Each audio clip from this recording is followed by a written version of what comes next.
Hello YouTube modelers. So I'm going to start off with mail call.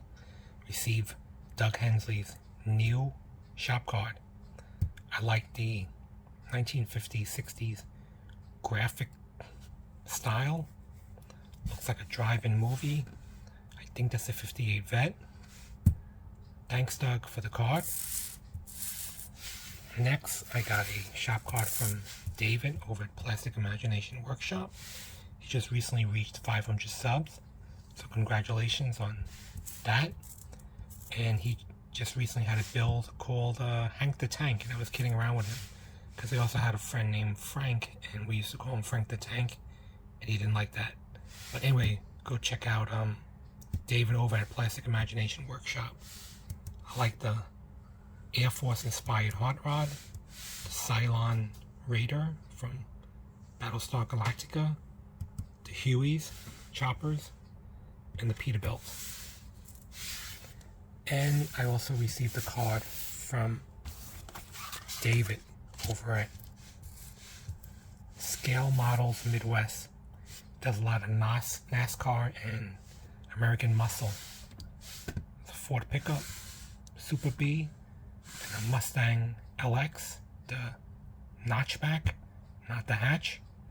So, very nice card. I'm going to leave everyone's link to their channel in my description. Go check them out if you haven't done so already. I received this shop card before the release of this video, so I just wanted to include it. It's from Matt from ESU Warrior, Pennsylvania. I like his card. I think this is his first card. Looks like a vet, a Huey, some figures. Looks like the Ghost Rider, and a naval ship. I've seen on his channel he assembled like the Memphis Belle B-17. I think currently he's working on a naval ship, but he does a vast array of kits, so go check him out. And if I didn't mention so already, thanks for the kind, encouraging, and motivating words on everyone's card to me. So I'll include everyone's link. Alrighty everyone, so the plane is back from spray painting. I think I'm done spray painting all the different colors. This is what it looks like, all masked off and sprayed with all the different colors. Kind of reminds me of those rocket popsicles you get from the ice cream trucks, the red, white, and blue ones. This is the anti-glare paint on the front, and the prop nose cones, I guess you call them, are red. So just want to show them too before I start tearing off all the masking tape. Hopefully everything should be lined up and no bleed through. Alright, so all the masking tape is pulled off. There is some bleeding, so I'll have to touch up on the silver. So it just means it won't be as smooth as I had originally thought. The only thing is I did kind of rush it, so the silver was dry to the touch. It wasn't tacky, but it didn't fully cure. So if you notice, these panels over here that are slightly different shade, they were supposed to be chrome, supposed to have this shiny finish like this, but what happened was when I masked it off, the adhesive, sticky, tacky adhesive from the masking tape stayed on, so it's not as shiny as it should. But the desired effect is attained because I wanted the panels to be slightly different so they stand out, which they do. Maybe I'll try polishing it, maybe to get off that gummy residue. I have to touch up on the black. For some reason the lines were not as straight as I wanted it to be. But for the most part, the mask did keep the interior somewhat protected. Red highlights, and just as a comparison, this was a Tester's P-51 Mustang I built many years ago, and I sprayed it with a can of Tester's Silver. So it's just very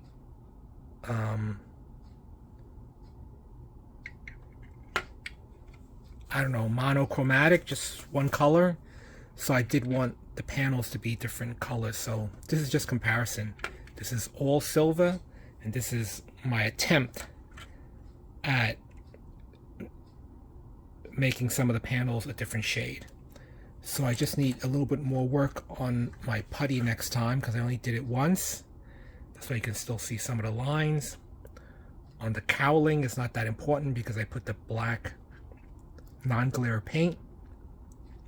But as you can see, you can still see some of the seam lines. But that's because I only did it once. I think you have to like repeat the process like 4 or 5 times. Putty, prime, putty, sand, and putty, sand, and repeat it like 3 or 4 times. I just did it once. So,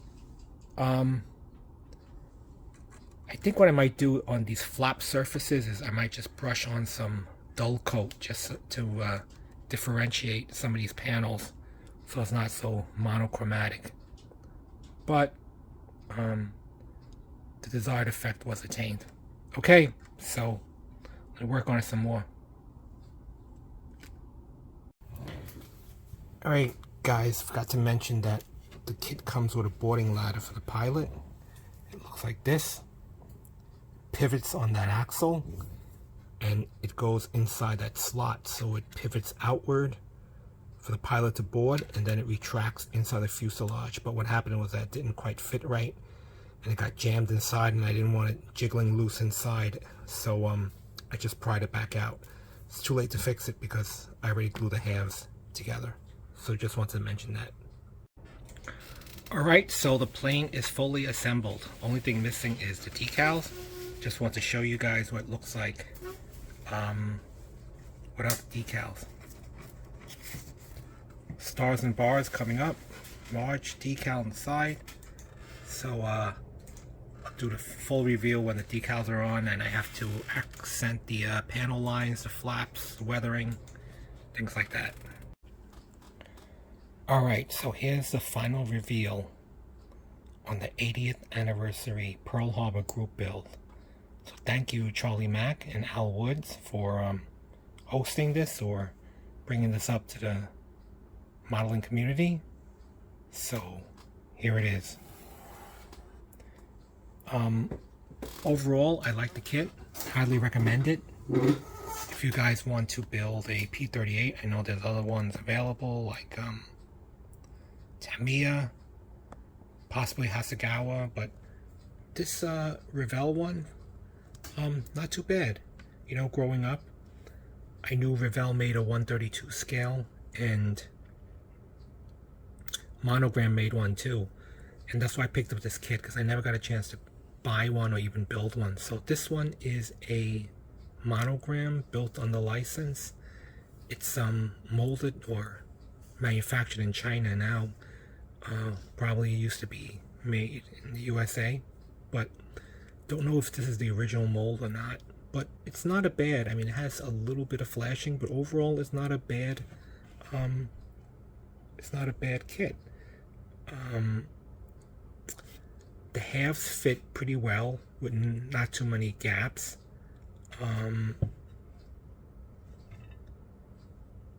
It's a good representation. I mean, it's not that detailed. I know there's engine detail available through Eduardo and other manufacturers if you want to open up the panels and show the engine.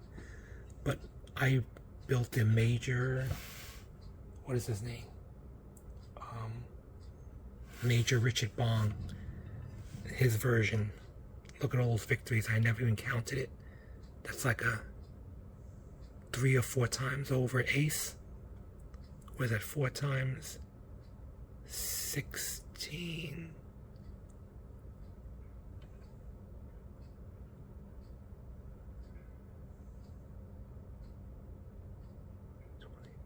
That's 25 victories or kills. I believe that's his wife's image. So maybe next time I build a World War II aircraft, I'll put eye candy nose art, but not on this one. Overall, pros and cons. Panels fit pretty decent. I mean, the nose one was in so many small pieces that didn't fit exact, but it's not bad. I mean, it's possible that the weights I put in the nose maybe leaves large gaps, but I didn't glue this down because they want you to glue the left side and this side would open, but I decided not to glue the whole thing, so I'll pop that open in a second. Canopy also opens. So the pros of this kit is decent fit, decent representation. They give you 3 variants to make the fighter as pictured, a bomber version, and a night pathfinder with the radar. So there's parts left over because you're gonna have like the radar dome and different nose cone configuration, but I wanted the one with all the machine guns. So the pros is it's a decent kit, you know, even though it's out of production, but I found one pretty decent. A lot of choices they give you. I was successful in putting the weights on the nose. I was successful in getting the different shades of silver.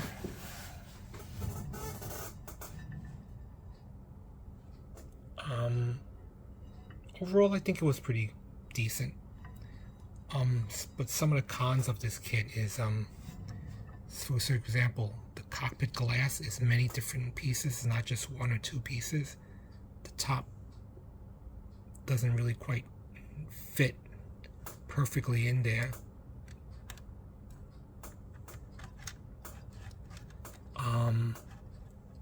You have to put weights in the nose, or else you have to deal with that annoying plastic tab in the back.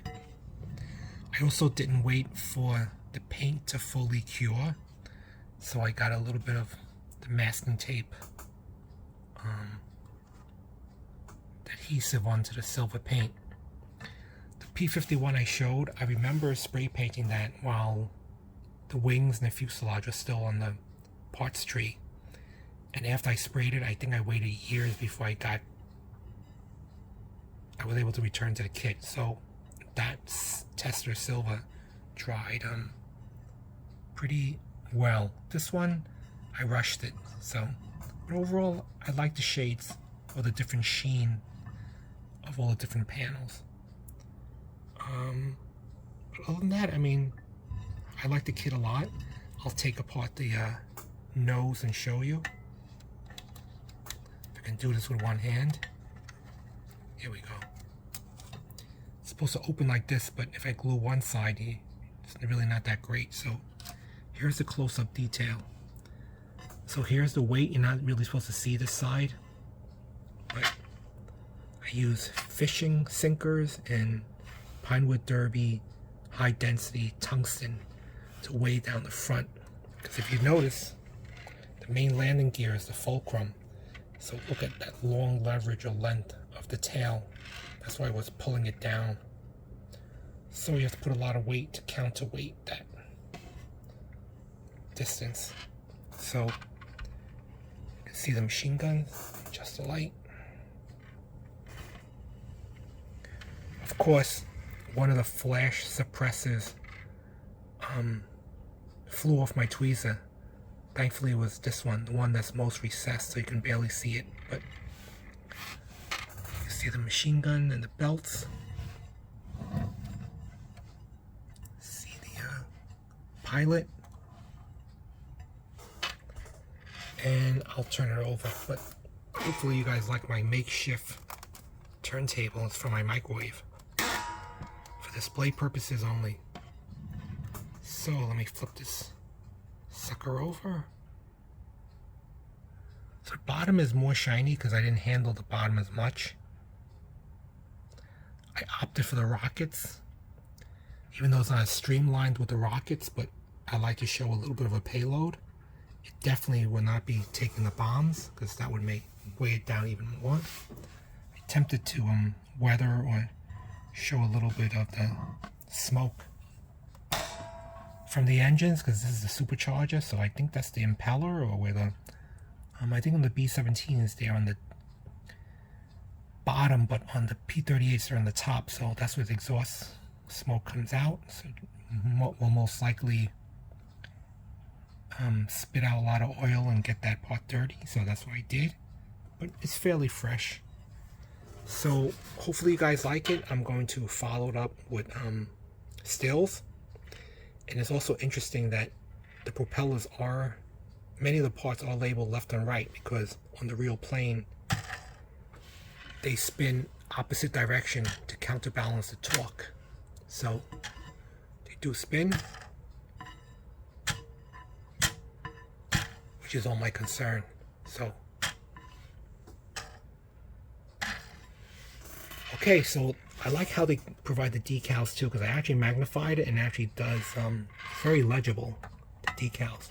Like these are the no step, these are the Curtis Electric prop blades. They are not Hamilton standards. But for the most part, you know, the panels kind of fit.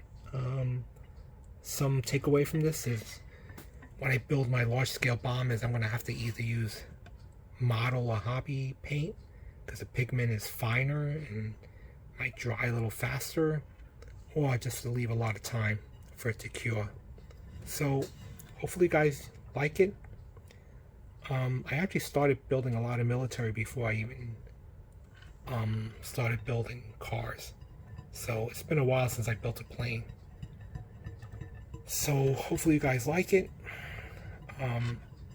So I'll leave stills. Thanks again for watching.